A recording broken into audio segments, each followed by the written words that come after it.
monitorado muito tempo. Obrigada, Dircel. Então, eu passo imediatamente para a Márcia. Obrigada, Betânia. Professora da UFRJ, atual coordenadora do Fórum da Ampol. Bem, obrigada, Betânia, pelo convite. Bom dia a todos.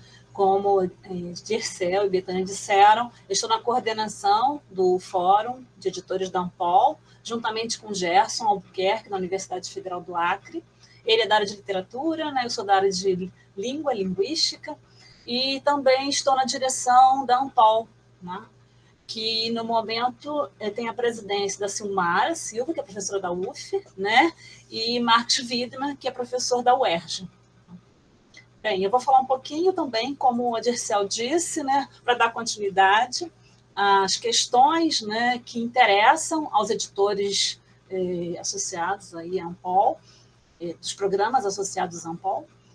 Nós fizemos um levantamento via formulário, né, das demandas dos colegas, né, baseado nessas questões. Quais são as demandas emergenciais? E já fizemos o de 2023 também, que vai ser respondido até dezembro. Então, fizemos para 2022, logo no início do ano, e já providenciamos por conta do Enampol, né, do Encontro Nacional da Ampol. Nós já providenciamos também um novo formulário para pensar as ações para o ano que vem. Então, quais são as demandas emergenciais referentes às políticas de disseminação na área de literatura e linguística, tendo em vista movimentos de ciência aberta e de internacionalização do que é fundamental tratar no fórum. Teria sugestão de nome de pesquisador a fazer alguma palestra, uma interação no fórum sobre demanda, tema do nosso interesse? Se sim, indicar. E teria sugestão de discussão de algum documento, né, que reverbere na configuração de periódicos ou do trabalho editorial? Se sim, anexar, né, pôr em discussão. Essas 4 questões são livres, de resposta livre, e a última, nós indicamos, na verdade, os temas, as temáticas que encaminhamos na nossa proposta de candidatura à coordenação do FEAMPOL, né? Então, são 2 sessões no formulário, eles não têm acesso à segunda sessão enquanto não respondem as questões iniciais, né? E quais são as 5 temáticas pelas quais deveríamos começar a estruturar nossa agenda de reuniões no fórum, né? Plano de trabalho aprovado pelos colegas. Bem, as respostas, aí, considerando 2022 e 2023, são basicamente estas, né? A publicação do resultado qualis periódicos aparece nas duas, né? Se manifesta nas duas. Acesso a indexadores gratuitos, né? Indexação, incorporação de indexadores, formatação em modelos diferentes de PDF, né? Para fins de indexação, interações sobre as capacidades e as limitações do OJS, publicação imediata dos artigos em revistas com formato de volume anual, então fluxo contínuo, né? Fatores de impacto, eu reproduzi aqui o formato com que foram registradas as demandas. Definição de itens fundamentais que devem ser alcançados para que os periódicos atinjam uma boa avaliação, então discussão sobre avaliação, agora em 2023, divulgação das políticas editoriais das revistas e lives com os autores, expondo as práticas adotadas, foi assim que foi registrado, divulgação e expansão das sessões temáticas, divulgação das chamadas em redes sociais, formas de valorização do consultor ad hoc e ciência aberta. Quanto à segunda questão, que diz respeito à ciência aberta e internacionalização, estratégias para os editores em 2022, né? Indexação e bases de dados, uso das redes sociais, inclusão, avaliação por pares, multilinguismo, ciência aberta.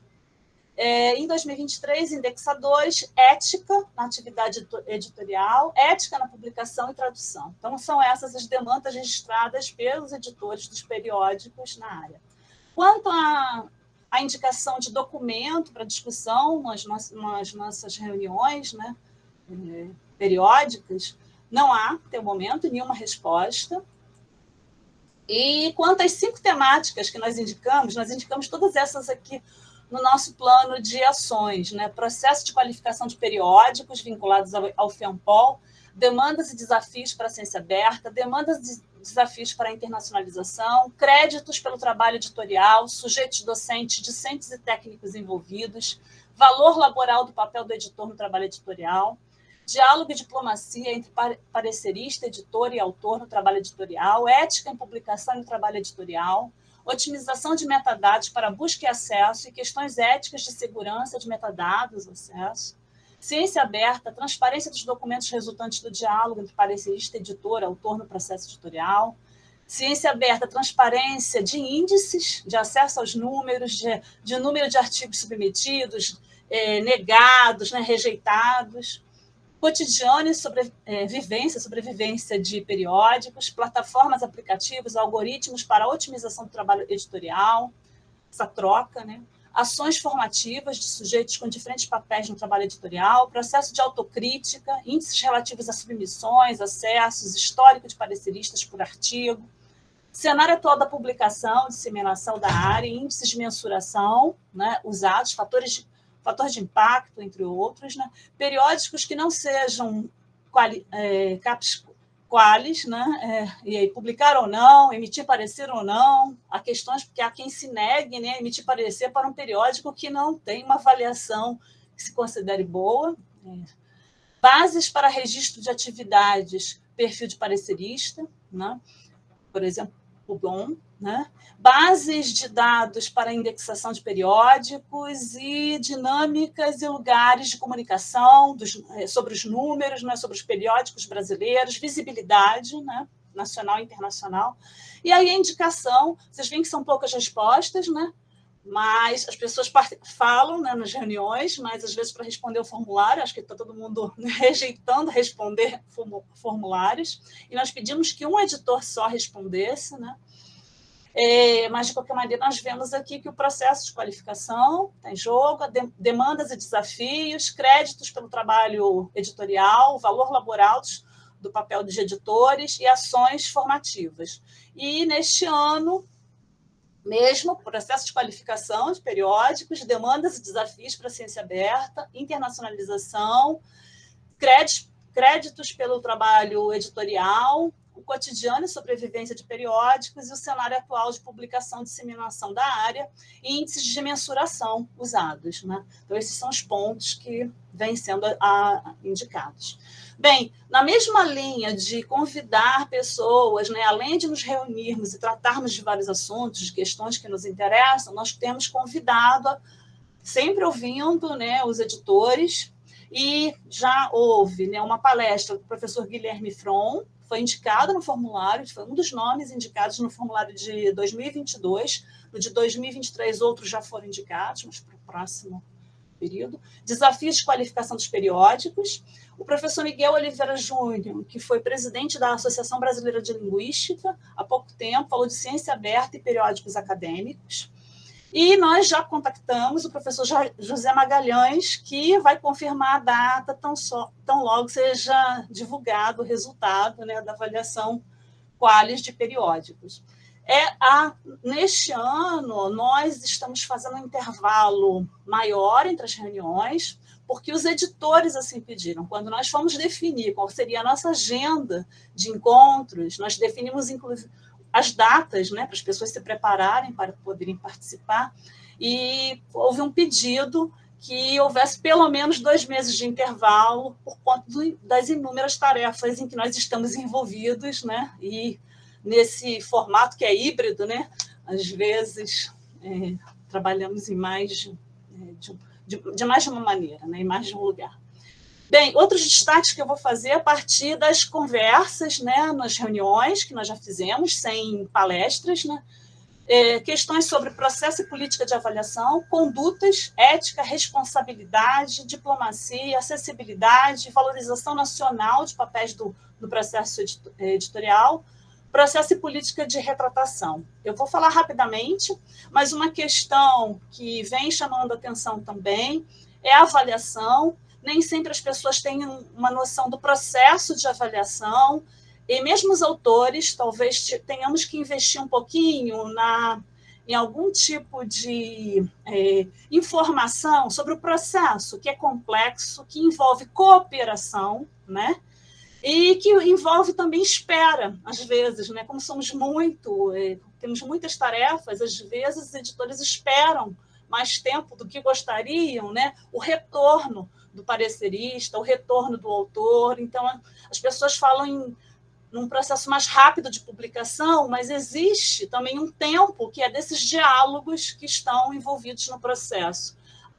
Entendo que a comunidade acadêmica, e estou pensando em autores, editores, né, e pareceristas, precisam ter uma noção dos tempos, né, envolvidos, das demandas, né, envolvidas.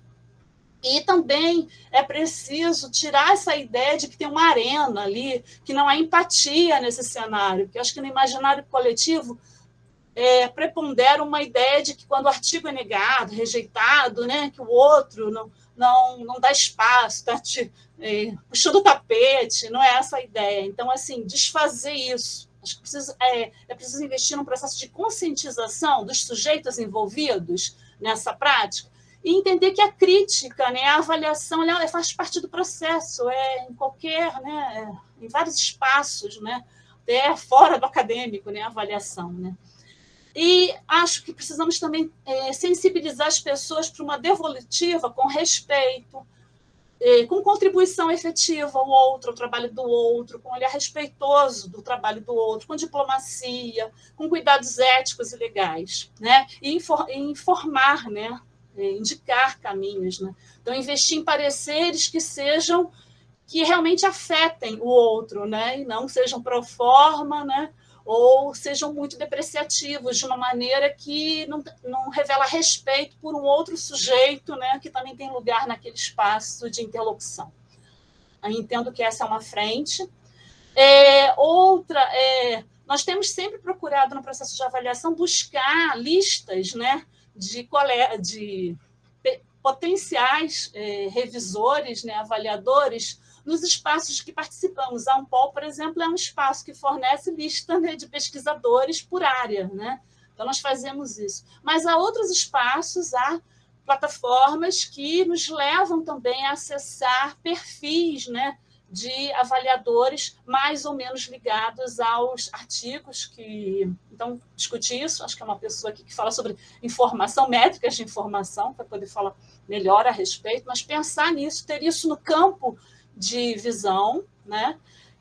Outra questão, e aí eu estou lembrando, o processo de avaliação... Eu trouxe essa questão aqui porque a FAPESP, agora dia 18 de outubro, né, publicou, em relação a boas práticas, que a editora anuncia a retratação de mais de 500 artigos por indícios de manipulação de revisão por pares.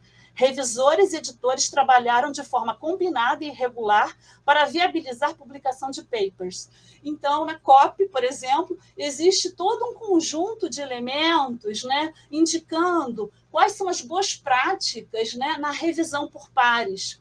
Quando eu falo de conscientização dos sujeitos envolvidos, também dos pareceristas, eles também estão sob avaliação. Pensar nisso, mesmo quando a avaliação é às cegas, existe uma equipe de pesquisadores, os editores, que têm acesso aos pareceres, né? Então, sempre há algum acesso e há uma avaliação interna na academia, né? Bem, eu vou falar rapidamente sobre isso, eu só quis trazer a questão, só estou apontando elementos. Geralmente, na nossa área, pelo menos aos editores a que eu tenho acesso, prepondera a ideia de que a revisão tem que ser às cegas. Só que nós sabemos que há vários níveis, né, em relação a isso. Às vezes o editor do número não conhece, só o editor da revista conhece as pessoas envolvidas, porque é delegado, né, a um responsável por isso. Outras vezes o editor conhece, outras vezes as pessoas supõem quem seja, por conta da área, né, por conta do processo de escrever. Nós lemos muito, então acabamos reconhecendo, até porque lembramos de alguma passagem e reconhecemos. É só buscar no Google, nós reconhecemos quem é o autor. Então, há vários níveis. E entendo que nós temos que pensar também o que mais colabora, porque há prós e contras, né, nos dois, mas o que mais colabora para uma percepção dessa dinâmica, né, dialógica, né, desse espaço, e de uma dinâmica construtiva desse espaço, né, colaborativa nesse espaço. Então, pensar que há outras possibilidades, e uma revista que tem posto, assim, tem priorizado a transparência, né, nas relações, é a Caderno de Linguística, da Abralin, que tem trabalhado com revisão por pares, né, todo mundo conhece, nós conhecemos, quer dizer, os revisores conhecem os autores sabem quem são os revisores, e agora, nós recentemente temos investido também numa política de pré-print, né? Então, já pôs isso em andamento, e há plataformas que nos ajudam, né, nesse sentido, que permitem a divulgação até dos slides que nós apresentamos, dos artigos que nós queremos submeter, das pesquisas, do plano de gestão de uma pesquisa, e há plataformas em que nós podemos buscar, né, acesso a esses servidores de pré-print. Bem, com relação a caderno de linguística, não estou fazendo nenhuma propaganda, estou mostrando uma outra maneira de trabalhar, é só isso. Márcia, é só o tempo, tá? Já está acabando. Só dizer que tem investido em transparência, né? E aí tem preocupação com a proveniência dos materiais, com a fonte dos dados, para que possa ser, para haver investimento em verificabilidade e reprodutibilidade na linha dos princípios FAIR, e isso demanda do país uma política de repositório nacional, para que a gente possa, né, registrar esses materiais. É claro que nós já contamos com o Lattes Data, mas para quem tem, né, financiamento, né, do CNPq, e que as revistas que estão vinculadas ao Cielo Data. Nós precisamos de uma política de constituição, um repositório que permita isso. Até onde eu sei, não há. Eu ia falar aqui de alguns aspectos associados à má conduta ética, mas acho que isso vai acabar aparecendo aqui, então, conforme for, depois eu volto a isso aqui. Tá? Com relação à citação, eu queria falar de uma outra questão, que é a manipulação da citação. Nós podemos perceber hoje, quem tem o hábito, quem participa desse meio também consegue perceber que determinados autores vêm sempre se referem a outro conjunto de autores, pode ser por conta da temática, mas às vezes não é só isso, né? Existe um círculo de afetos e as pessoas ficam, né, combinam citações. Então, pensar essa questão, também tem a questão da coerção, às vezes um revisor ele indica o seu artigo, ele precisa ser citado no artigo do outro, né? Então, pensar essas questões, né? A autocitação também desproporcional, e pensar o espaço da citação como um espaço que deve ser inclusivo, diversificado, né? Permitir isso, e não sempre os mesmos. E a questão da retratação também, um espaço para que os sujeitos envolvidos, né, possam, o autor possa recorrer de uma certa avaliação, né, ele possa haver algum tipo de retratação por conta de algum encaminhamento que não foi devido, até do parecerista, do editor, e a CADLIN, né, a Caderno de Linguística, tem pensado nesse espaço. A política de reconhecimento e valorização dos revisores e também dos editores, a Dirceu já falou de uma, da conta do portal, né, contar o número de horas de trabalho, né,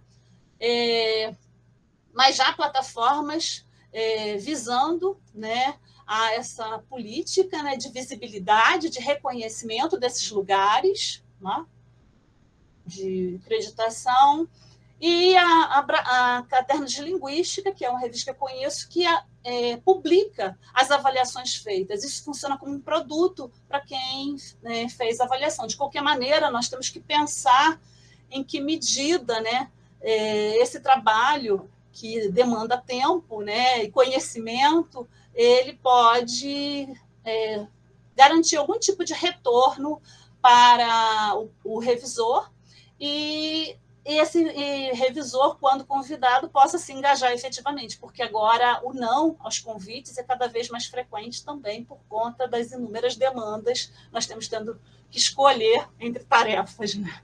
Bem, é isso. Desculpa se eu falei rapidamente, só queria trazer as questões, porque Betânia me disse que era um espaço de discussão. Ótimo, Márcia, muito obrigada. Só assinalar aqui no chat ali, já estão